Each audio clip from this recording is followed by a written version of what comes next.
يا جدع ظهري وجعني والله. يا عم مش كفايه كنت هتموت لنا كلب عند اوسه؟ يا احمد بتهزر والله يا احمد. يا جدع انت الكلب ده يعرفك من وهو صغير. خلاص بتخاف من ايه يا عم؟ امسك. ماشي يا عم ماشي، ما انا ما اعرفش بقى سلوكه عامل ازاي. طيب يلا روح يا اجل. بس يا جدع مش كفايه كنت هتموت لنا كلب عند اشرف الحلو يا راجل. كان هيجيله ازمه قلبيه. كان هيتشل. بس انا صاحبك وحبيبك. تمسك ده كده يقوم طالع لك على طول. كتفي اتمزق. يلا روح. كتفي اتمزق. تعال. بس طب ما انت حلو اهو.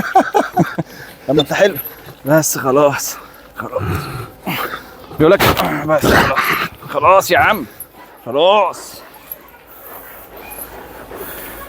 لا يلا يا اجر تعال.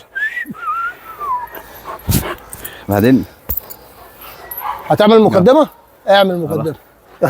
تعال خلاص بقى بدأ اخوك بقى بدايه بقى. معرفش ايه بقى مشكلة. خليت سمعتي وحشه. ايه مشكله الكلب ده معاك؟ معرفش. يلا يلا يلا يلا خلاص سيبه يعمل مقدمه بقى.